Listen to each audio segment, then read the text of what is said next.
नमस्कार मित्रांनो, नुकत्याच झालेल्या वटवृक्ष पौर्णिमेला आपण सर्वांनी बघितलं असेल की आपल्या घरातील महिला या आपल्या वडाच्या झाडाचं पूजन करताना दिसतात। सध्याच्या काळामध्ये वडाचे झाडं खूप कमी झालेले असल्याने आपल्या शहरामध्ये तर वडाचं छोटंसं रोपटं आणून आपण पूजा करताना आपल्या घरातील महिलांना बघितलेलं आहे। पण तुम्हाला कधी हा प्रश्न पडला की हे छोटंसं रोपट्यापेक्षा हे वडाचं झाड खूप सारं मोठं असू शकतं? किंबहुना तुम्ही जर असा विचार केलाय की 2.5 ते 3 एकरामध्येही हे झाड पसरू शकतं, तर आज मी आलो आहे तुम्हाला घेऊन संगमनेर पासून 30 किलोमीटरच्या अंतरावर असणाऱ्या पेमगिरी या गावाजवळ असलेल्या महाकाय वटवृक्ष बघण्यासाठी। हे महाकाय वटवृक्ष जो आहे हा 2.5 ते 3 एकरामध्ये पसरलेला आहे। तर आपल्याला या निसर्गाचं देणं असलेल्या या वटवृक्षाचं दर्शन आज मी घडवणार आहे। चला तर बघूया हे वटवृक्ष कशा प्रकारे 2.5 ते 3 एकरामध्ये पसरलेलं आहे।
कसं काय माहिती झालं आजीच राहते म्हणून सांगितलं लोकांनी सांगितलं ना, मग आजीच राहते तो दगड पाहला या वर या तो तिला दगड आहे पाहतो का तो डोंगर दिसतो तो मोठा वर डोंगर दिसतो तो हिरव्या झाड आहे पशी पाहिला का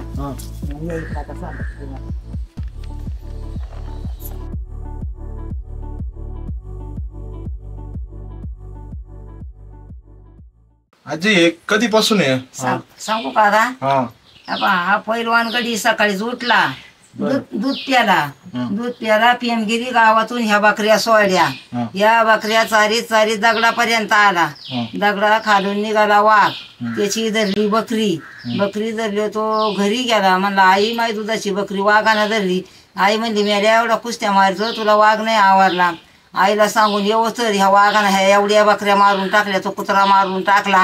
आला तर वाघ बकरी खात होता, जसा घराकडून आला तशी वाघाच्या डोक्यात कुऱ्हाड टाकली, वाघ रक्ताबंब त्या दगडापासून लढत इथपर्यंत आले।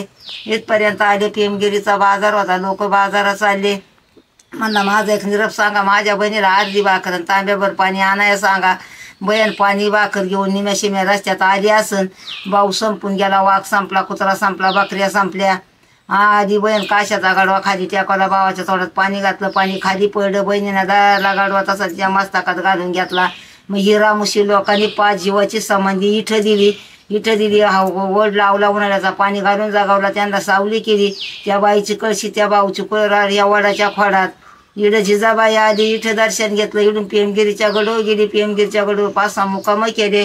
तिचं दुखायला लागलं, तिनं घोडीवर टांग टाकली, ती डायरेक्ट शिवनेरीला गेली। शिवाजी महाराजाचा जन्म शिवनेरीला झाला, एक रातभर इडं थांबत होती तर पेमगिरीच्या गडवर त्याचा जन्म होत होता। या वरच्या जाण्यानं काय केलं, अशी पांठी लोंबली अडकी, त्यांना पारुंबी कट केली। ह्या देवानं आठवड्यातच घराच्या बाहेर काढा, याचा कोणी नाद करती नाही। मी फक्त इथं नारळ पुढच्या तेवढेच वमा जायचे, लोक जेवू नका त्या तेवढेच कागद पियचे, ते कचरा कुत्रा मी आखा इकडं लुटून लायचे, जाळीत काहीच नाही। मग हा वड 450 वर गेलाय, शिवाजी महाराजांच्या जन्माच्या आधीचा वड आहे हा। त्याचं नाव जखनाथ बाबा। जखनाथ बाबा, त्या बहिणीचं नाव जाखूबाई। मग हे रामुशी, रामोशी समाजाची. रामोशी समाजाची ही जागा मराठ्याची, ती जागा ठाकर समाजाची. इथं आमचा फक्त एवढा देव होय, बाकी आमचं इकडं काही नाही. मी त्याची आज 5-6 वर्ष झाले सेवा करते. मला इकडं कोणी 2 आणे त्याला 3 देती नाही. मला लोक लांबून लांबून लोक येतात, ते माझ्या देवाची सेवा करते. कोणी येतं, कोणी 50 देतं, कोणी 100 देतं, कोणी 200 देऊन जातं मला त्याला ते म्हणाला. मग मी याची सेवा मी करते इकडं. मला इकडं पगार पाणी नाही. यांनी जोडीदारांनी टेक्सर केलं, तिकडं पाठी लावली, याच्यावर भांडण लावलं. याचं भांडण नगरला चालू आहे. त्यांनी टेक्सर केलं, त्यांची जागा गुतली. मग त्यांनी टेक्सर केलं, त्यांनी पाठी लावली. मग मला इथं कोण देणार आहे पगार पाणी? अशी माणसं येत्या देवाला, माझ्या देवाला दान करते. मी तेच आणते, त्याचं तेल पाणी आणते, दिवाला येते, त्याची जाडजूड करते. मग तुम्ही हे सगळं वड वगैरे सगळं माझी मिस करते. सगळं माझी मिस करते. इकडं का कोणी दुसरं करायला नाही, मीच करते स्वतः. जाकनाथ बाबाचं जे काय आहे ते तुम्ही सगळं मीच पाहते. सगळं मीच पाहते. तसे दारुडे गांजाडे येतात तुमच्या मागं हिंडतात, पण इकडे देवाचा दिवाने लावते, कधी घोडे फिरवती तुमच्या मागं. तुम्हाला घेत्या, दारू बिरू प्यात्या, मजा आजा करत्या. देवाचं आमच्या कोणी, माझ्या देवाचं कोणी करीत नाही. मी सोडून इकडं कोणी नाही. जागृत देवस्थान आहे. जागृत देवस्थान आहे. हे जागृत देवस्थान आहे. म्हणजे स्वतः जिजाई मासाहेब इथे येऊन गेल्या. इथे येऊन गेल्या जिजाई. इथे येऊन गेल्या. मग तिथं 8 दिवस राहिल्या. त्यांचं दुखायला लागलं. मग शिवाजी महाराजाचा जन्माचा शिवनेरीला झाला. 1 रातभर इथं राहत होत्या. तर शिवाजी महाराजाचा जन्म गडो होत होता. म्हणजे जन्माच्या 1 दिवस अगोदर जिजाई मासाहेब इथेच होत्या. इथेच होत्या. पेमगिरीच्या किल्ल्यावर. पेमगिरीच्या किल्ल्यावर. गडोरच होत्या त्या. तर आता हा वृक्ष किती एकरात पसरला? हा वृक्ष याच्यापासून 3 एकर झाला. याच्यापासून एका झाडापासून 3 एकर झाला. याला कोणी तुडती नाही, चाडती नाही, काहीच नाही. तर इथं शावा कुराड वगैरे सर्व काही या झाडाच्या खाली, या झाडामध्ये. त्यांची समाधी इथं दिली. ती मूर्त मागून गळली. आता त्यांची समाधी खाली. हे त्याचे आजी पंजे, त्याचे आई वडील, चुलते काके शेतानी होते, ते त्याच्याजवळ त्याची समाधी इथं दिली. मग ते तिथून शेतातून काढून इथं आणून त्याच्या शेजारी बसवल्यात. इथं शेवाला फक्त मीच आहे, कुणीच नाही इथं शेवाला. इकडे मीच सगळं. काय तुमचं वय किती आता? माझं वय 65च्या पुढून आहे. माझं. तुमच्या अगोदर कोण करत होते? माझ्या अगोदर का माझ्या बहिणीच्याच घरातले करत होते? आमच्याच घरातले. आमच्याच घरातले करत होते. आता जत्रा झाल्यावर वैशाख जत्रा वगैरे असते. वैशाख सरत आला का मग जत्रा याची भरी. त्यात अशा गाड्यावाले येत्या. रामशाचे पोरं इकडे बसतात, पावत्या फाटतात. 500-500 रुपये गाडीवाले देवाला वर्गावणी देतात. मग याची मोठी यात्रा इडच भरती. गावात देवीची गावात भरती, याची इडच भरती. आता वडसायत्री जत्रा झाली का 15 दिवसाला वडसायत्री राहते. आता वडसायत्री झाली. ही गाणं अजून लोकांची मी काढत होते. आताची गाण आवरली एवढी. ते वरचं जाडी, ते खालचं जाडी, ते अख्खं माझे मी जाडी. ते इकडं काय मला झाडू लागायला कोणी नाही, कोणी मला दिया बच्चेला मला कोणचा आधार नाही. असे तुमच्यासारखे आहेत, तुमचा आधार आहे मला. बाकी लोकांचा मला कोणताच आधार नाही.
मंडळी, आपण बघितलं या वडाच्या झाडाचं जे साम्राज्य आहे ते इतक्या दूरवर जवळजवळ 3 एकरामध्ये पसरलेलं आहे.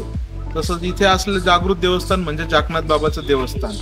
तर या आजीने आपल्याला खूप सारी माहिती सांगितलेली आहे. आपण फक्त येतो पर्यटन स्थळ म्हणून आपण इथे व्हिजिट देतो, पण ह्या पर्यटन स्थळाचं जे देखभाल आहे ते काम आतापर्यंत ह्या आजींनी किंबहुना त्यांच्या घरातल्या मंडळींनी आजपर्यंत केलेलं आहे. पण त्यांचा उदरनिर्वाहाचा प्रश्न खूप मोठा आहे.